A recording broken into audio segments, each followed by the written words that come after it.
पिढ्यानपिढ्या मेंढपाळ शेती आणि हमाली करून संसार चालवणारी माणसं दिवसभर राबलं तरच संध्याकाळी चूल पेटायची. एकेकाळी लाल दिव्याची गाडी दिसली तरी लांबून बघायचं, कधी भीतीपोटी लपून बसायचं. पण आज त्याच घरातल्या पोरांनी शिकून लाल दिव्याच्या गाडीत बसण्याचा मान मिळवलाय. टाकेवाडीच्या ज्योतिराम दडस यांच्या कुटुंबाने कष्ट करून आपल्या लेकरांना शिकवलं आणि आज त्या घराचा इतिहासच बदललाय. थोरला मुलगा नाना दडस MPSC मधून क्लास 1 अधिकारी झालाय आणि नुकत्याच लागलेल्या निकालात मुलगी रेश्मा दडस PSI म्हणून निवड झाली. या यशामागचा संघर्ष काय आहे, घरची परिस्थिती कशी होती, आपण त्यांच्या कुटुंबियांना भेटलोय आणि स्वतः रेश्मा दडस तिच्या प्रवासाबद्दल काय सांगते पाहूयात सविस्तर मानदेशाच्या मातीतील हे प्रेरणादायी कहाणी. नमस्कार, मानदेश प्राईममध्ये आपल्या सगळ्यांचं स्वागत. मंडळी, आजपर्यंत आपण MPSC UPSC मधून यशस्वी झालेल्या विद्यार्थ्यांच्या अनेक स्टोऱ्या केल्या. आज आपण अशा ठिकाणी आलोय. तुम्ही माझ्या पाठीमागे पाहताय, हा मानदेशातला टाकेवाडी गावातला हा भाग आहे. टाकेवाडी गावातील याच भागामध्ये या ठिकाणी बघू शकता माझ्या पाठीमागे डोंगर कपाऱ्या शेजारी एक घर आहे आणि या घरात 2 क्लास 2 आणि क्लास 1 अधिकारी आहेत. 2 अधिकारी आहेत आणि ते या ठिकाणचे आहेत. तुम्हाला विश्वास बसणार नाही, या ठिकाणी ते घडलेत, या ठिकाणी ते वाढलेत आणि आज ते देशाची सेवा करतायत, राज्याची सेवा करतायत. MPSC मधून ते क्लास 1 क्लास 2 अधिकारी झालेत आणि अशा कुटुंबाचे आपण त्यांच्याशी बोलणार आहे. दडस कुटुंब आहे टाकेवाडी गावातलं. आपण त्यांच्याशी सविस्तर बोलणार आहे. भेटूया त्यांना. माझं नाव रेश्मा ज्योतिराम दडस. मी टाकेवाडी या गावातून बिलॉंग करते. आज 2024 मध्ये पार पडलेली पोलीस उपनिरीक्षक या परीक्षेमध्ये मी महाराष्ट्रामधून मुलींमधून राज्यात पहिली आले. माझे वडील शेती करतात. सध्या आई वडील दोघेही शेती करतात. आई वडिलांना मदत करू लागते. माझे भाऊ ज्यावेळेस सिलेक्ट झाले, ते ज्यावेळेस प्रिपरेशन करत होते तेव्हापासून त्यांनी मला गाईड केलं की आपल्याला या क्षेत्रात यायचं आहे. तो 2023च्या उद्योग निरीक्षक परीक्षेमध्ये तोही राज्यात पहिला आला होता. माझी पूर्ण प्रेरणा तिथूनच आहे आणि पूर्ण मोटिवेट केलं मला. पूर्ण ह्या यशाच्या प्रत्येक पायरीवर त्यांनी मला मदत केली. प्रत्येक पायरीवर समजून सांगितलं की हे असं तसं MPSC अशी असते आणि इथपर्यंत पोहोचण्याचं पूर्ण रहस्य तेच आहे. जरी माझे आई वडील अशिक्षित आणि या गावातून असले तरीही त्यांची पूर्ण जिद्द आणि आमच्यापेक्षा ते जास्त हट्टी आहेत की आम्ही पूर्ण शिक्षण घ्यावं आणि आम्ही इथपर्यंत पोहोचावं. ही त्यांचा पहिल्यापासूनचा मानस होता आणि तो आम्ही आज कंप्लीट केला. मी लहानपणापासून सातारलाच असल्यामुळे माझं पूर्ण बालपण आणि आत्तापर्यंत मी तिकडेच वाढली आहे. तर तिकडे असताना शाळेमध्ये असताना मी खूप चंचल होती, खूप आगाऊ होती. पूर्ण माझी शाळा कॉलेज पूर्ण लोक मला असं आगाऊ मुलगी म्हणूनच ओळखायचे की हट्टी आहे, खेळकर आहे, खोड्या काढते असं. आणि पूर्ण मग त्यातून खूप ॲक्टिव्ह होत गेली. पुढे येऊन मग मी क्रिकेट रनिंगमध्ये स्पर्धेमध्ये मी खूप खेळली आहे. शिक्षक पण तिथले मला पूर्ण ग्रामीण असेल ते जे तालुक्यांमध्ये व्हायच्या स्पर्धा तिकडे न्यायचे.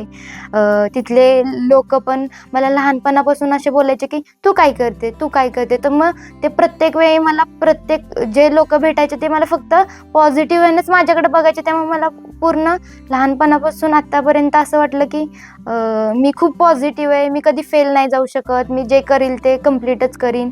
मग त्यानंतर मग मी कॉलेजच्या टाईम म्हणजे ज्यावेळेस मी 12वी झाले त्यानंतर मग मी कॉलेजच्या सोबतच ब्युटिशियनचा क्लास केला होता, मेकअपचा क्लास केला होता. मुलांना क्लासेस घेतले, मुलांना शिकवले. त्यातून मुलं पण 4 मुलं NMMS मध्ये पास झाले आणि खेलो इंडियाला आम्ही 15 लोक नेली होती क्लासमधून.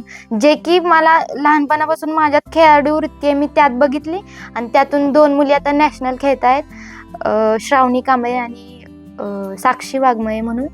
त्या नॅशनलपर्यंत पोहोचल्या.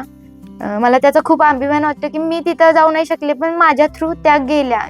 जिथं मी पाऊल उचलायला पाहिजे होतं मी तिथं त्यांना पोहोचवलं. ब्युटिशियनचा क्लास करत करत मी क्लासेस पण घेतले, सोबतच चालू होतं. आणि माझं ग्रॅज्युएशन कंप्लीट झालं की मी लगेच स्पर्धा परीक्षामध्ये उतरले. घरातलं बॅकग्राऊंडच असं होतं की त्यावेळेस फायनान्शियल स्टॅबिलिटीसाठी त्यावेळेस माझं पूर्ण असं व्हायचं की मी हे करू ते करू, मी काय चालू करू. मग ते असं मला व्हायचं की मी बिझनेसमध्ये खूप छान काम करू शकते. मग ते माझं माइंड पूर्ण ॲक्टिव्ह झालेलं 12वी नंतर की मला पटकन अर्निंग करायची आहे, मी कुठलं तर क्षेत्र चूज करावं, मी पुढं जावं, धडपड होती माझी. त्यावेळेस मग असं की मी पॅरलली 2-2, 3-3 गोष्टी हँडल केल्या, ग्रॅज्युएशन कंप्लीट केलं आणि स्पर्धा परीक्षांचा अभ्यास चालू केला. आणि त्यातही मी 2023मध्ये फर्स्ट अटेम्प्टमध्ये महसूल सहाय्यक पोस्ट मिळवली आणि सेकंड अटेम्प्टमध्ये मी आता PSI बनले. माझ्या गावकऱ्यांनी आणि माझ्या कुटुंबियांनी माझ्यासाठी भव्य मिरवणूक ठेवली होती. मला खूप आनंद झाला आणि त्यांच्याही डोळ्यात अश्रू होते, माझ्याही डोळ्यात आले आणि सगळ्यांनी माझा खूप छान सत्कार केला. खूप छान वाटलं. आपण बघतो शहरातलेच लोक पुढे जातात, ज्यांचे आईवडील शिक्षित आहेत, ज्यांचे शिकलेले आहेत त्यांचेच मुलं शिकू शकतात असं काही नाही. आपल्यासारखे लोक पुढे जाऊ शकतात. आपल्या मान तालुक्यातून खूप अधिकारी सिलेक्ट झालेले आहेत आणि अजूनही होतील. जे आपली पार्श्वभूमी असते की आपण एकदम लहान कुटुंबातून आलेलो आहोत, आपल्याकडं न्यूनगंड असतो की आपण कसं ह्या क्षेत्रात जाऊ शकतो, अधिकारी होऊ शकतो. तर असं काहीच नाही. माझंही कुटुंब असं खूप कष्टातून वरती आलेलं आहे. मलाही त्यांनी खूप सपोर्ट केला आणि त्यांनी आयुष्यभर आम्हाला इथपर्यंत येण्यासाठी खूप म्हणजे खूप अतोनात कष्ट केलं आणि आम्हीही तेवढं 10-10 तास अभ्यास करून आम्हाला जेवढं जमतंय तेवढं त्या अभ्यासाच्या जोरावर इथपर्यंत पोहोचलो. आमच्या काळात काय नव्हतं आम्हाला. पोलिसाची गाडी दिसली तर भियाची, दहीवडी माहित नव्हती. आता लाल दिव्यातनी फिरायला लागली.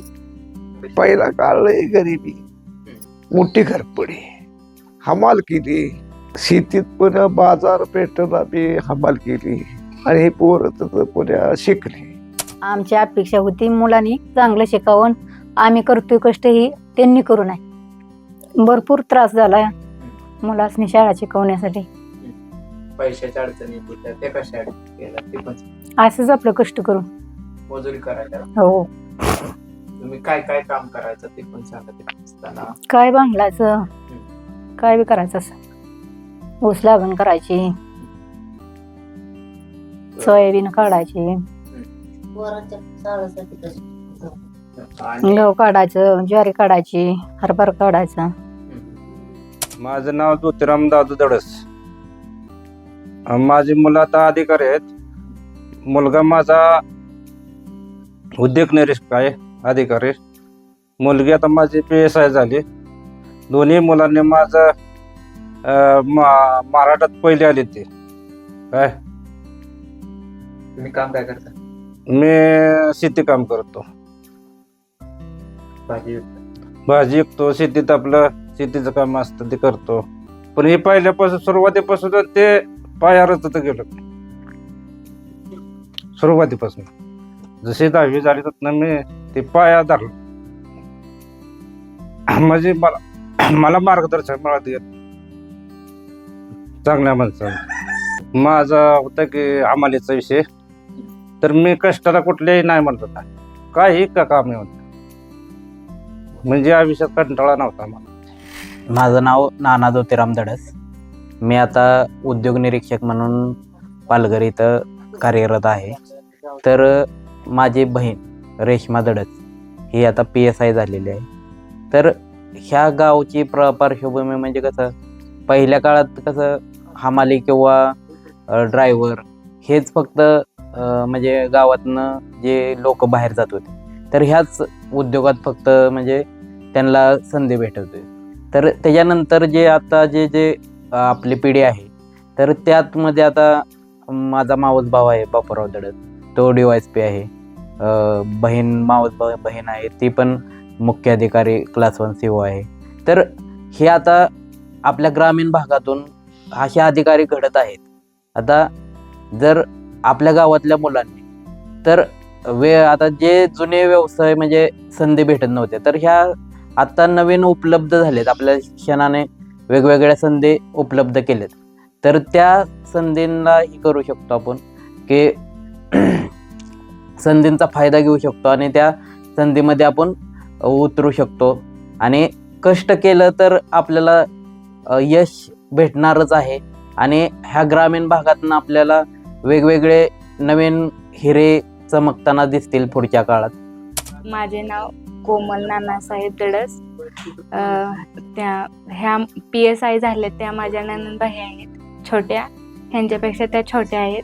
त्या खूप अभ्यासू, म्हणजे मी आल्यापासून बघते तर त्या खूप म्हणजे अभ्यास त्यांना आवडतोय, म्हणजे असं ते खूप पॉझिटिव्ह असतात. आणि घरात पण त्या ॲक्टिव्ह असं म्हणजे काय असेल तर ते ॲक्टिव्हपणे करत असतात. त्या PSI झाल्या खूप भारी वाटलं की.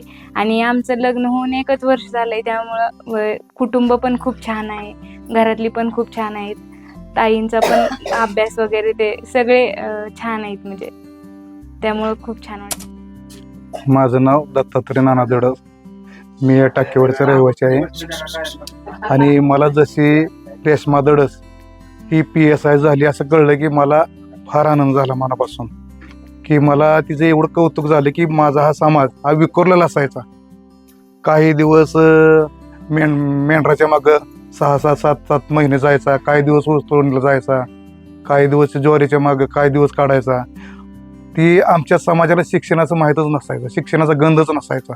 थोडीफार 10वीपर्यंत शिकवली की शाळा तर फार झाली, नाहीतर मग लग्न लावून द्यायचं जायचं. म्हणजे जास्त शिक्षण होणे हा त्यांच्या म्हणजे विचारच नसता. पण अलीकडं एवढा म्हणजे समाज सुशिक्षित व्हायला लागलाय, शिकायला लागलाय की मुलं स्पर्धेत खेड्यापाड्यात राहून सुद्धा हे टाकेवाडी गावचं नाव महाराष्ट्रापर्यंत पोचवू शकले. आणि ती या डोंगर परिसरात बघितलं इथं तुम्हाला काहीच दिसणार नाही. बाहेरचा पाहुणा जर राहायला लागणार नवीन तरी त्याला एक दिवस एक रात्र उजळाचं म्हणलं का नाही फारसं अवघड वाटायचं. आणि ते म्हणणारे तुम्ही गावातली माणसं राहतात कसं, जीवन जगतात कसं. पण काय ते नाही ते कठीण परिस्थितीला वेळाला तोंड देणं नाही होतंच, म्हणजे तोंड द्यावंच लागायचं. काय करणं इथं काही म्हणजे म्हणजे जेवण जगण्याचं साधन नसायचं काय. पण ते कसं आहे, आता माझा भाऊ आहेत, त्यांनी इथं त्यांचं ते म्हणजे पोटाचा उदरनिर्वाह होत नव्हता म्हणून त्यांनी पाटकळ येथे जाऊन त्यांनी मोलमजूर करून मुलांना शिकवलं. आणि मुलांनी मी त्यांच्या त्या कष्टाचा म्हणजे पूर्ण आपले वडील किती परिश्रम करतात आणि त्यांच्या त्या कष्टाची जाणीव ठेवून अहोरात्र मेहनत करून त्यांच्या त्या कष्टाचं चीज करून दाखवलं. आणि हे दोन्ही मुलं क्लास 9 अधिकारी झाली.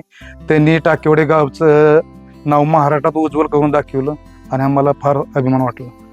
ही फक्त दडस कुटुंबाची गोष्ट नाही, तर ग्रामीण भागातील प्रत्येक आईबापाच्या कष्टाची कहाणी आहे. संघर्ष कितीही मोठा असला तरी जिद्द, मेहनत आणि शिक्षण असेल तर डोंगराच्या कुशीतूनही यशाचं शिखर गाठता येतं. मानदेशाच्या मातीतील ही कहाणी अनेक मुलांसाठी नक्कीच प्रेरणा ठरणार आहे. आवाज माणदेशाचा, माणदेशातील प्रत्येकाचा. माणदेश प्राईम सबस्क्राईब करा आणि अपडेट रहा. नवीन व्हिडिओच्या नोटिफिकेशनसाठी बेल आयकॉनचं बटन दाबा. धन्यवाद.